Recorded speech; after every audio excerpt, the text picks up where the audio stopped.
अस्सलामुअलैकुम students.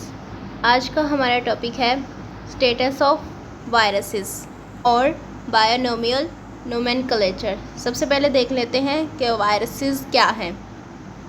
Now biology की एक ब्रांच है वायरोलॉजी, जिसमें हम सारे वायरसेस के बारे में पढ़ते हैं।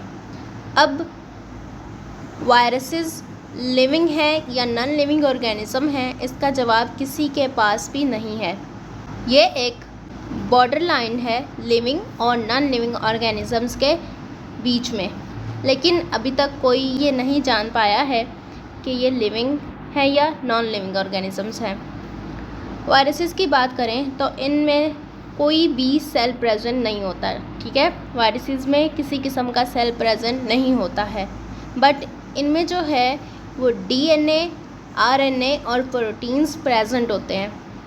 ये जो वायरसेस हैं ये एसेलुलर होते हैं, यानी इनका कोई सेलुलर ऑर्गेनाइजेशन भी नहीं होती, ठीक है। ना तो इनमें सेल होता है जो बेसिक यूनिट है लाइफ का, और ना ही इनमें कोई सेलुलर ऑर्गेनाइजेशन होती है जिसकी बेस पे इन्हें लिविंग ऑर्गेनिज्म कंसीडर नहीं किया जा सकता। बट इनके पास डीएनए और आरएनए और प्रोटीन वगैरह प्रेजेंट होती है, जिसकी बेस पे ये as a living organism consider किए जा सकते हैं। इसीलिए अभी तक ये कंफर्म नहीं है कि ये लिविंग ऑर्गेनिज्म है या नॉन लिविंग ऑर्गेनिजम्स हैं। अगली बात,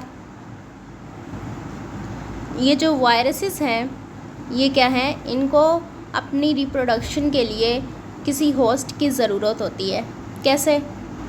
वायरसेस जो हैं वो होस्ट की बॉडी में एंटर करते हैं, फिर उसके बाद उसकी बॉडी में रिप्रोड्यूस होते हैं, और इस रिप्रोडक्शन की वजह से जो होस्ट है उसकी बॉडी में डिजीज़ कॉज हो जाता है। यानी इनके पास ये एबिलिटी नहीं होती कि ये खुद रिप्रोडक्शन कर सकें, यानी खुद से रिप्रोड्यूस हो सकें। इन्हें किसी होस्ट की ज़रूरत होती है और अपनी सारी रिक्वायरमेंट्स जो हैं ये उसी होस्ट के थ्रू कंप्लीट करते हैं। और जो लास्ट वन है इनका कैरेक्टरिस्टिक वो ये है कि ये 5 किंगडम क्लासिफिकेशन सिस्टम में इन्वॉल्व नहीं है। क्यों नहीं है? सिंपल सी बात है, वायरसेस का अभी तक कुछ कंफर्म नहीं है कि ये लिविंग ऑर्गेनिजम्स हैं या नॉन लिविंग ऑर्गेनिजम्स है। अगर इसका पता होता कि ये लिविंग ऑर्गेनिजम्स हैं तो इसे किसी किंगडम में ज़रूर रखा जाता। अब इसी के साथ हमारे पास जो हैं 2 चीज़ें आती हैं। First one is prions and second one is viroids.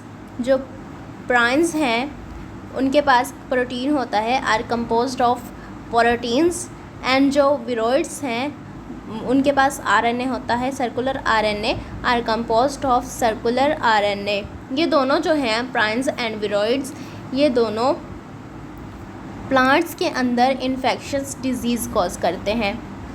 यहाँ पे हमारा वायरसेस का जो टॉपिक है वो एंड होता है, और हमारा नेक्स्ट टॉपिक है बायोनोमियल नोमेनक्लेचर। अब बायोनोमियल नोमेनक्लेचर क्या है? बायोनोमियल नोमेनक्लेचर जो है वो एक मेथड है जिसमें लिविंग ऑर्गेनिज्म को साइंटिफिक नेम्स दिए जाते हैं। अब साइंटिफिक नेम्स क्यों दिए जाते हैं?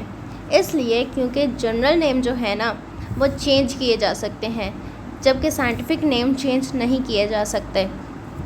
अब बायोनोमियल नोमेनक्लेचर जो है सबसे पहले इंट्रोड्यूस करवाया था कार्लस लाइनेज ने।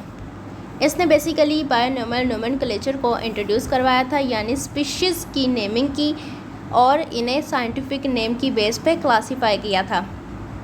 अब इसके पॉइंट ऑफ व्यू से देखें तो साइंटिफिक नेम जो होता है वो 2 वर्ड्स पर कंपोज्ड होता है। फर्स्ट वर्ड जो है वो जीनस को रिप्रेजेंट करता है और सेकेंड वर्ड जो है वो स्पीशीज़ को रिप्रेजेंट करता है। फॉर एग्ज़ाम्पल हमारे पास आती है अनियन। जैसे अनियन है उसका साइंटिफिक नेम है एलियम सीपा।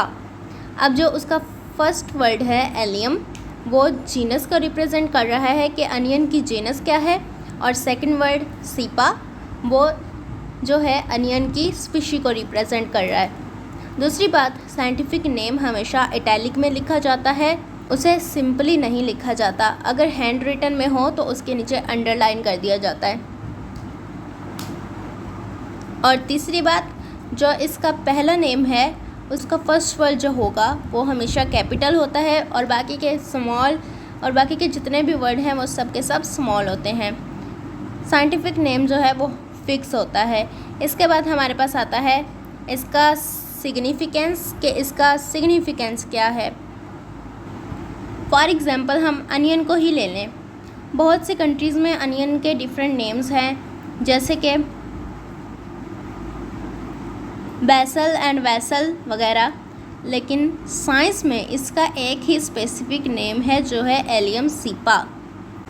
इसके सिग्निफिकेंस यही है कि जब किसी चीज़ का कोई स्पेसिफिक नेम होगा तो बायोलॉजिस्ट को कोई प्रॉब्लम नहीं होगी उसे समझने में या उसके बारे में स्टडी करने के लिए। लेकिन इसके बाद कुछ प्रॉब्लम्स और सामने आई, जैसे कि साइंटिस्ट का ख्याल ये था कि फ़िश जो है ये वर्टिब्रेट्स हैं, इनके पास फिन्स हैं और इनके पास गिल्स हैं, लेकिन बहुत सी फ़िश जो हैं वो इस डेफिनेशन में फ़िट नहीं आ रही थी, जैसे कि स्टारफिश, जेलीफिश, ये दोनों टाइप्स जो हैं और इनके साथ कुछ और टाइप्स जो हैं वो इस डेफिनेशन में फ़िट नहीं आ रही थी। लाइक इनमें से कुछ जो हैं वो वर्टिब्रेट्स नहीं थी और कुछ जो हैं उनके पास फिन्स नहीं थे। तो फिर इस सिचुएशन को जो है वो सॉल्व करने के लिए बायनोमियल नोमेनक्लेचर बनाया गया। अब फॉर एग्जांपल स्टारफिश को ले लें। इसको एक साइंटिफिक नेम दिया गया एस्ट्रियस रेबेनस, ठीक है। इसका तो प्रॉब्लम यही सॉल्व हो गई। इसके बाद हमारे पास एक और एग्जांपल आ रही है हाउस क्रो की। हाउस क्रो का साइंटिफिक नेम जो है वो है कॉर्वस स्प्लेंडेंस, यानी हर एनिमल को एक साइंटिफिक नेम दिया गया। अब कई दफ़ा ऑर्गेनिज्म को साइंटिस्ट के नेम पे भी नेम दे दिया जाता है। फॉर एग्जांपल हमारे पास है ओशन ट्री। इसका साइंटिफिक नेम है बोहीनिया वेरिगाता, ठीक है। इसको जो है वो एक स्विस बॉटनिस्ट बोहिन के नाम पे ये साइंटिफिक नेम दिया गया। बोहीनिया वेरिगाता का ट्री जो है ये साउथ ईस्ट एशिया में पाया जाता है। आज का हमारा टॉपिक यहीं पे एंड होता है।